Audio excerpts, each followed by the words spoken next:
Welcome to You, Me, and the Dogs, the podcast where we explore the wonderful world of dog ownership.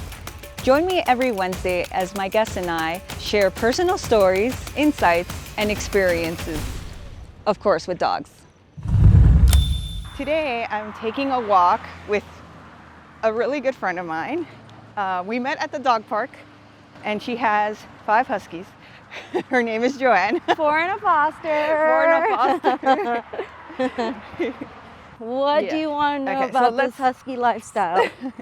So let's talk about, I guess, your first dog. I got my first dog accidentally. My sister, I don't know, she took the opportunity. She was like, let's go ahead and get a dog. Right. And originally I was like, no, I'm working too much. And then she was like, well, just come look at it with me. Uh-huh. And then that's how I got Callie. She was not going to be mine anyways because somebody had already picked her from the litter. Uh-huh. I had chosen a boy dog called Ryan, but I don't know, I didn't vibe with him. It was more my sister. Right. And then when Callie got put back into the litter pit, I picked her up, I put her on my shoulders. Oh, and that was all she wrote.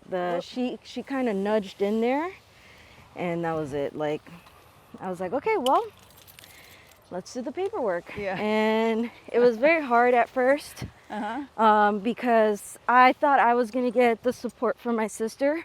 Right. And then it was pretty much like, she did support like in the afternoon, but it was pretty much, here you go, assume all financial responsibilities. Right. So she pretty much became mine, and I wasn't going to let her go anyways. But then when she was a puppy, it was fine because she slept all the time. Right. And as she started growing, I was like, oh my gosh, she's crazy. Which I knew Huskies were crazy to begin with. Uh-huh. Because my job transferred me to Vail a couple times to work at the Four Seasons, and my roommates had Huskies and Shepherds. But it's a completely different lifestyle when you live up there. The altitude makes them more tired. They're, used to being in the mountains, and right, they run around. They have like the whole terrain in Colorado becomes an agility course for them. So it was completely different when you're raising a mountain dog in South Florida. Right. It's either give her up or get her another one. Uh-huh. And of course I wasn't going to give her up because, once the way that I feel, right. And maybe I feel like this because I don't have children, uh-huh. But once you're part of my household, it's a wrap. There's no taking anybody to the shelter no matter what dog it is. Whether it has aggression or not, or we're going to work through it. Yep. And that's it.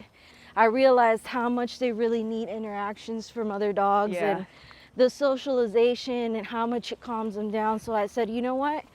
Let me get another dog. I got Akira. Mm-hmm. Akira was tough because I got her when she was 6 months old, and she was an abused puppy. I thought I broke her when I first got her because she didn't leave the kennel for almost 2 months. And I was like, oh my goodness, this dog is not responsive. Right.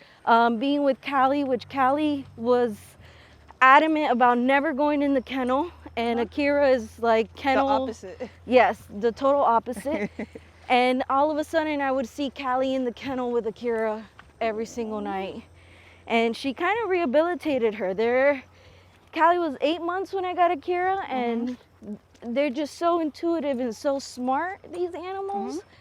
And the sentiments that they have is, you can't find that. And unfortunately, unless you're a parent or a sibling, you can't find that kind of sentiment for a new person. Right. The way that they have for each other, once they bond and click, it's insane. And then after that, because of you. Yeah, that's true. I acquired Troy through the animal shelter. I went to go see him.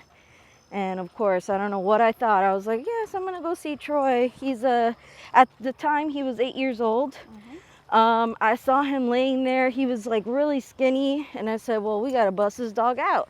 So I busted him out, took him to the vet, spent $1,100 off the bat. The shelter never told me that he had all these underlying issues. And I was fortunate enough that I was the one. I say that I'm fortunate enough because I was the one that got him. And you know, at the time, spending that money on him was not an issue for me. But I can understand where people are like, what the heck, you know? Yeah. And there was no transparency, and I get it. They're super overwhelmed with animals and people that just don't get it or don't want to take the time with animals. Honestly, if it's a big responsibility, it's a big financial responsibility. As you and I and most of our friends have spent a good chunk on these animals that we've known less than 5 years, you know, because they haven't been around for that long. Sorry. And then we have Teddy, who is my foster, who we are trying to find a home for.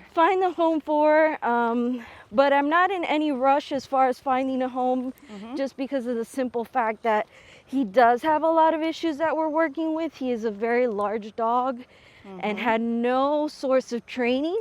He's very powerful in the sense of when he wants something, whether it be a toy or a treat, he will acquire it at whatever cost. And because he is so large, he can do damage.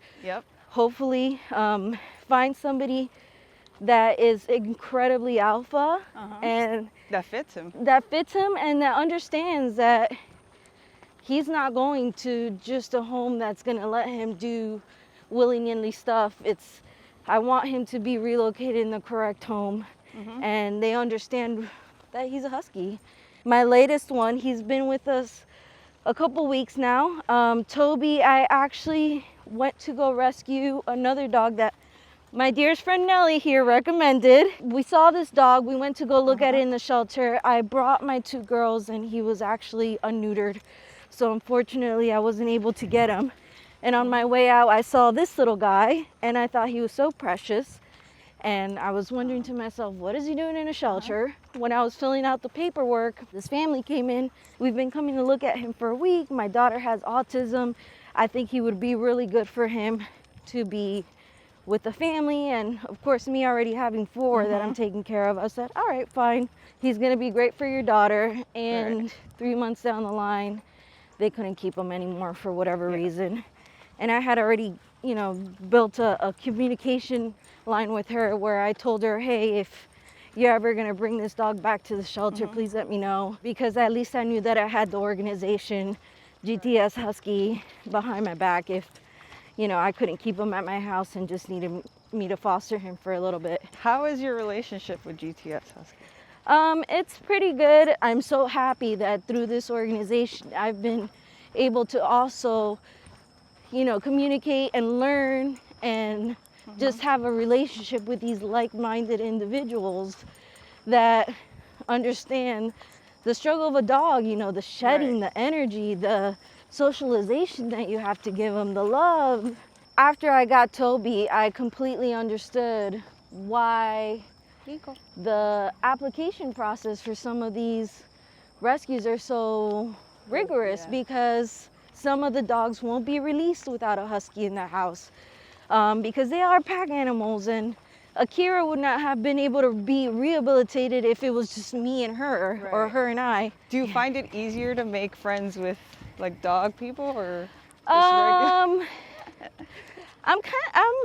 so when I'm at home, I'm very introverted, and with the dogs, when I'm outside, I'm a very like social individual. I make friends with the wall or the dirt. I don't know. I think I get along with a lot of subset of people. I get my doggy phase, my drunk phase, my work phase. I get along pretty much with it. And I think also the confidence, especially when you have a dog or dogs that you have to care for, like all the nonsense that was like your outside influence in life where you were so like, oh my gosh, I can't believe they said this and this about me. Like, you don't give a crap. The only thing you care about is if your dog is talking about you or giving you the side eye. That's the only thing you care about. It is true. Yeah, like if he didn't cuddle with you, you're like, yeah, no, for sure. Like Troy didn't sleep with me last night and I was heavily offended. Like my mom's friend is staying with me and she went to go sleep with her and I'm like, well, I'm gonna have to kick her out because he's not coming to the room. I don't know what's going on. What would you tell people? Because, you know, a lot of people that not necessarily do they have dogs, but they're like, how could you have a husky in Florida or in a hot climate? What would you say to them?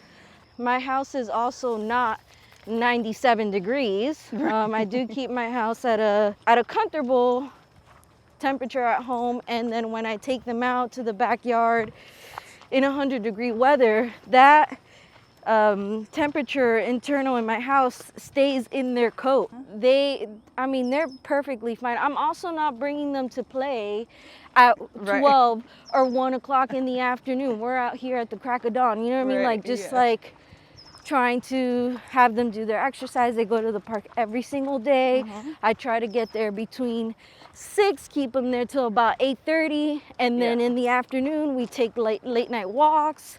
I think people that have that misconception wake up late, honestly. And it's perfectly fine. They're totally fine. And even when you go live in Colorado during the summertime, it's cold, but sometimes it's really hot. Like, it's not like that Colorado or all these states where you commonly find, and Montana is like cold all the time. No, sometimes the dry heat is like way hotter than here. So I don't know, people that think that Huskies can't live in South Florida are greatly confused, or they don't want to do the research, or you know, I'm here to tell you I have 5 under my roof. It's okay.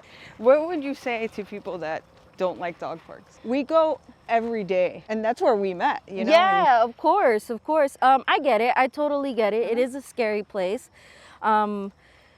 People are not as responsible as they should be. I have had situations at the dog park where I, have had one of my dogs, do some damage to another dog. At the same time, it's my fault. I didn't, when you get a new dog in the household, whether it's a puppy or a grown dog, there's a decompression period. And, I was like, well, I want to, make them a part of our everyday life. And it was a learning lesson for me.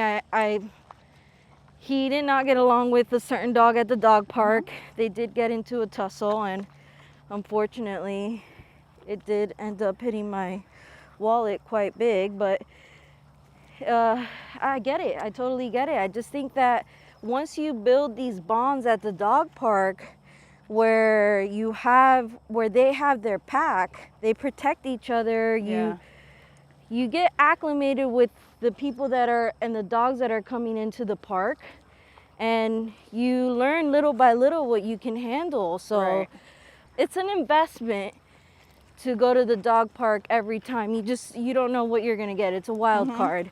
I think that when people go to the dog parks, they're like, okay, well, I'm just gonna let my dog do whatever. And I'll be on the phone. Yeah, and then I'll be on the phone, I'll be on Instagram and whatnot, but you have to be vigilant. Even if your dog doesn't have complete recall, you need to be around your dogs. I mean, I have 5 of them, but they play with each other, and one of them, which is Troy, the eldest one, he stays on the bench, so I rarely have to take care of him. You have to be vigilant. If you're going to the dog park and you're not going to be vigilant and you're not going to be on top of your dogs, then don't go. If you're going to go to the dog park and you're going to make an effort to interact with the people, the dogs, because you also want to know, once you're there, who are around your family. You know what I mean? Like, there's, as you and I know, there's some people at the dog park that we just do not. Yeah, we're like, nope. Stay away, steer clear. Sometimes, and we leave right away. Yeah, I mean, even though my dogs are not the aggressor, the minute that I see the car pull up, I'm like, hey, the boys are going on a leash. Period. Point blank. Period. So it's not my dogs; it's the other person's dogs. But I'm not gonna risk my dogs for that. Teddy, whenever he sees this other certain dog at the park, I put him on a leash. I said, well, you don't know how to behave. You are not gonna go play, and that's it. And that's okay. It's okay for you to like discipline them. Distance them. I mean, would you call them? Would you call it discipline? Like, you're putting them in time out. Absolutely. I practice a lot of discipline at my house, just because if I didn't, I would have 5 huge dogs overrun my my life, and I can't. I need structure with them. So, you know, don't be afraid to use a shock collar. I know a lot of people are against it, but it has helped me a lot, and it helps me recall them whenever I feel like they're gonna get into a situation. I mean, don't be people that like are like super against shock collars. They're like, oh my gosh, how can you shock your dog? I'm not shocking my dog. Like, I shock myself before I shock my dog. I get it. Like, I'm not like shocking him every 2.5 seconds. It's just, it also has a beep and a vibrate mode that really, really works. Yeah. No, I mean, the shock collar is a great tool. It is. And that's the thing. You just need to know how to use the tool. If there's a dangerous situation and Yanko is off leash and there's another animal, he's going to get...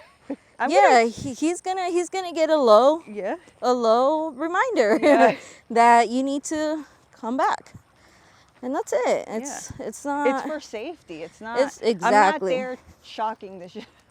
I know, which a lot of people. Sometimes I'm like, how do you use a shock collar? If you think no, it's not, and I barely have to use it, honestly. At least for my relationship with Teddy has helped me a lot. So don't be afraid to go to the park if you're going to pay attention to them, and then also have a shock collar if the park is big enough to where they can really get far away from you. And build your relationships with your dog people, you know. Ask questions. I was very fortunate that when I had Callie, a lot of people were telling me, stay away from this dog, stay away from this dog. Eventually Callie became friends with those dogs. But I got the intel, and I knew what to look out for, and you know, I knew who to keep my dogs. Sometimes, you know, honestly, my dog got introduced to not a pleasant situation the first time she went into the dog park, and I didn't know either. I was like, oh cool, look, there's another dog. And he pinned her down, and ever since then, she learned her lesson. She was like, well, now when she walks by that dog, she pivoted the other way.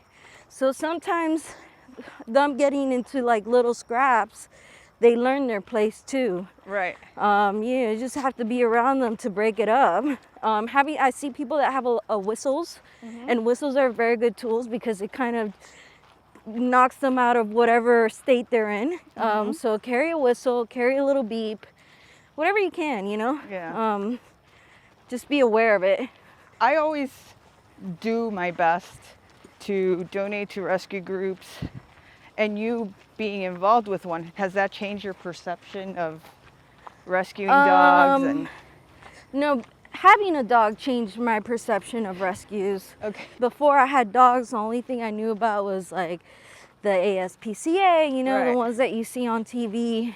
But as you go in deeper, there is smaller rescue groups that are really very overwhelmed.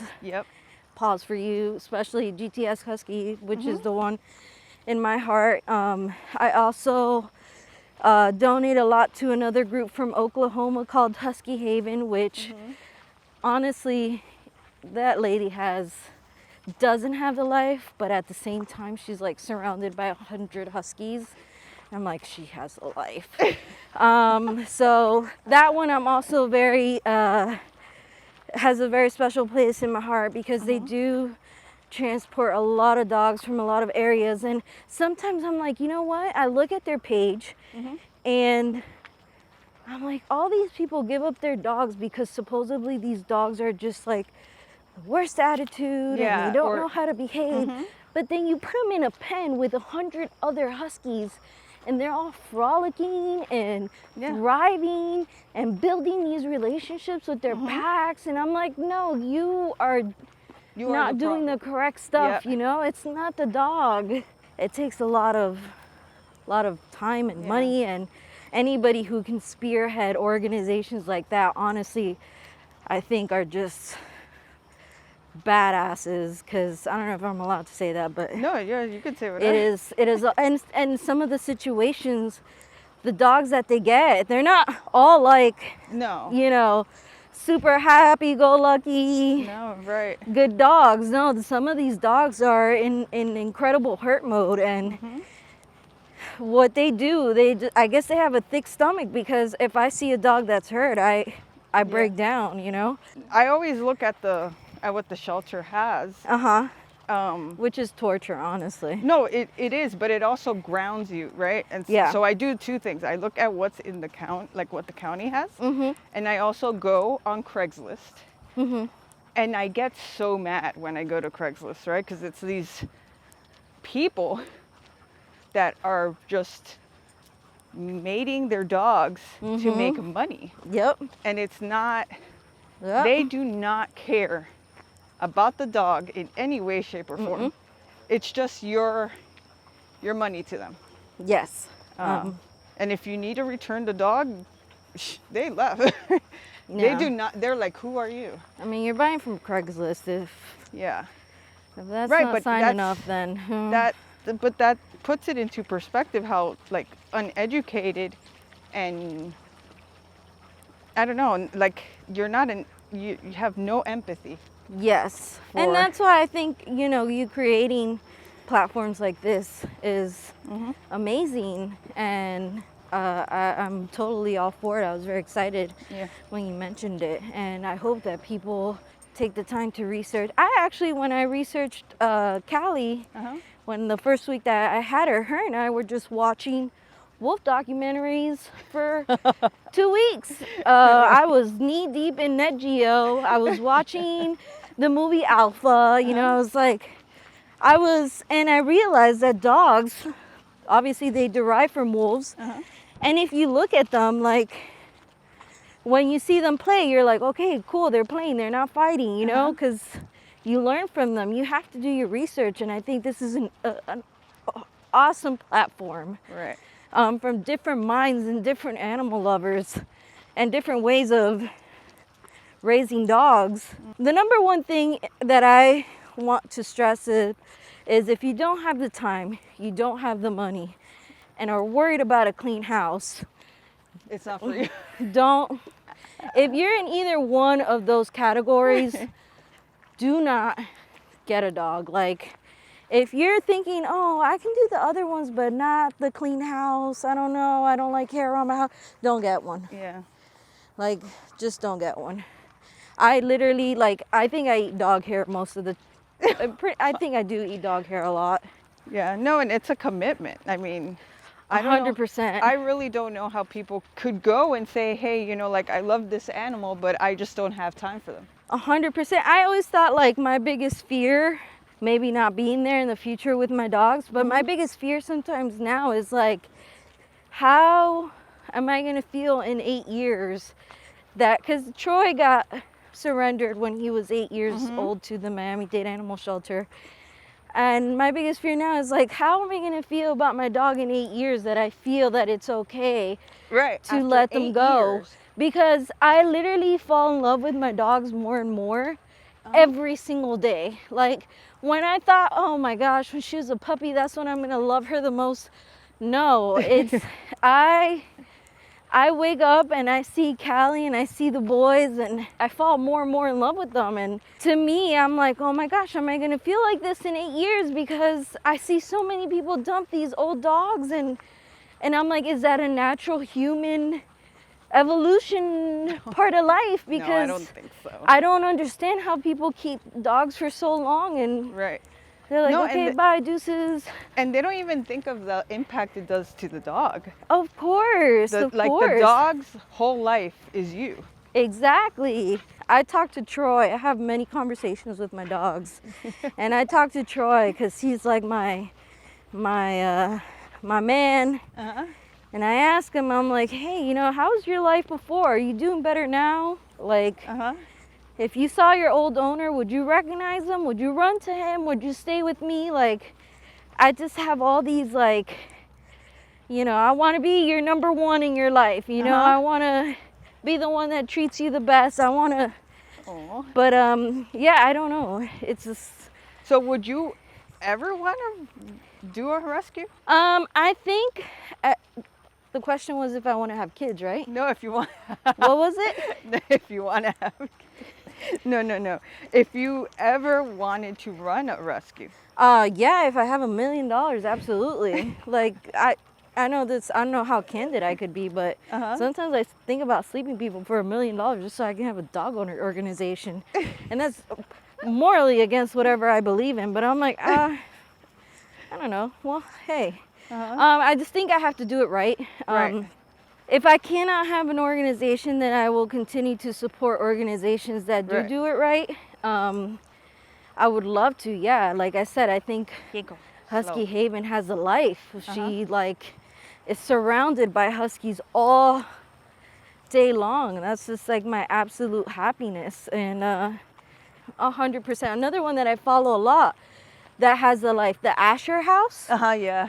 Oh my gosh, I'm just like, how do these people like live in this paradise? But I know it's not paradise. A lot of those dogs need a lot of rehabilitation, Right. A lot of medical costs. And so, yeah, I mean, if I ever become anything that I can comfortably, have a financial backing, of course, I'm filling up my house, ranch, whatever with dogs, absolutely. But till then, just support the people that actually do it right. So, any tips on how they could find out if they're doing it right? See their everyday lifestyle on Instagram. Look at their website. If they do a very, very rigorous background, home check, they're doing it right. You know what I mean? What I do love about the rescues that I support, if they make you sign waivers that for whatever reason you cannot keep this dog, the dog is gonna revert back to the property of the rescue.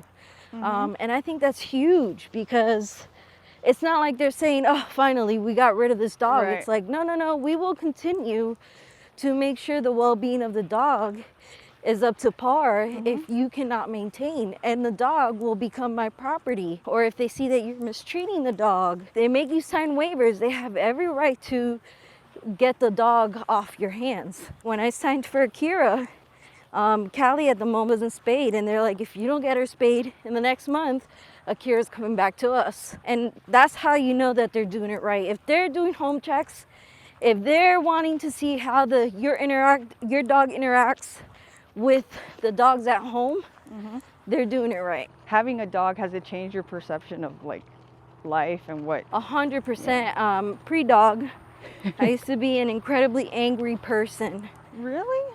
Yes, I used to get mad at traffic. I used to get mad. That's hard here, man. Yeah, I used to get mad at my family a lot. Everybody has their own family drama to deal with. Once I like switched over, I had like this click, I'm a very passive person. And I think that's where it stems from. I'm a super passive person, but eventually I click, which is normal. That's usually what happens to like passive people. They explode, right? But now I'm also very passive and very apathetic to anything. Like I've had a lot of friendships where I care so much about maintaining the friendships with them. And when I got a dog, I was like, I gotta hang out with my dog. I can care less what you do, and slowly you start to realize that some people that are in your life are just fantastic. Some people that are in your life weren't a good fit for you. And when I got Callie, I learned a lot about that. And I also found better relationships because of Callie through all the people that I've met. I think animal people, especially people that are like treat their dogs as human babies, just have a level of compassion that just regular people might not have, I guess, I think.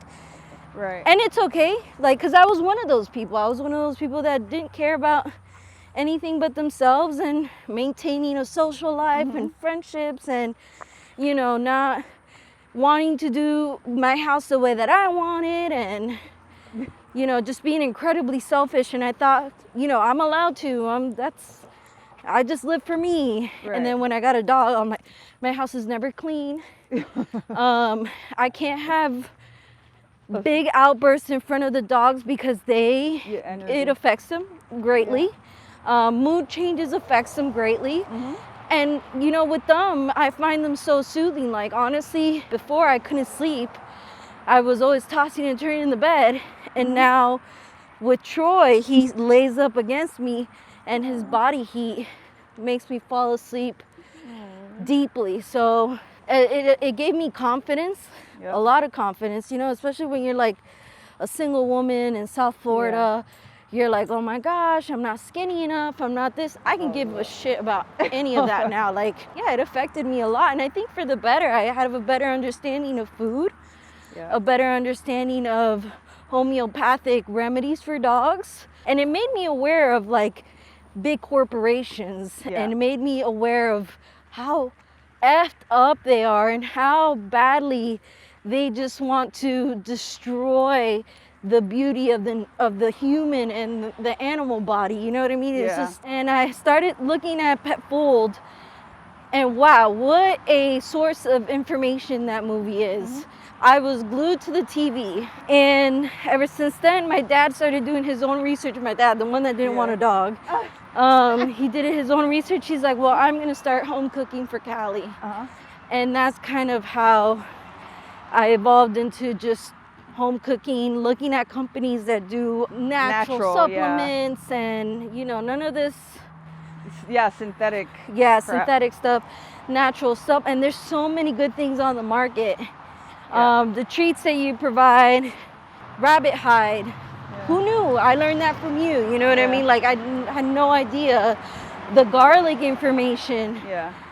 The type of raw that you give to your dog, the experiments that you do are just incredibly a huge source of information. So I don't know how easy this is. So you get to say a question you want the audience to answer for you.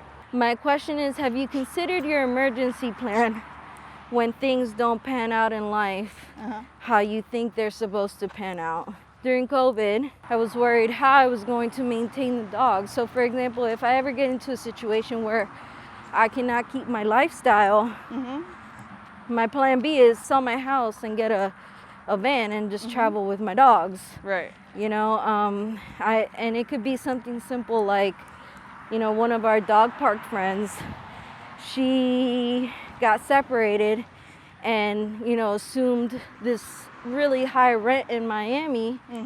And she had 2 dogs, which regular people would have been like, okay, well, my dogs are going to the shelter. And no, she was like, okay, well, I'm getting a roommate. And that was her plan B. And she is still single mother, paying this massive rent. 2 dogs, you know, it's like, what's your plan B? What's your contingency plan when things go awry in life, whether it be financially, relationship-wise, could be the breakup, you know? What's your contingency plan? And that's my question to everybody. And it's an interactive question. We hope you enjoyed today's episode. If you want to know more about our guests, read the show notes down below. Please hit the subscribe button if you liked us, and it would be even better if you would leave us a review. See you next Wednesday.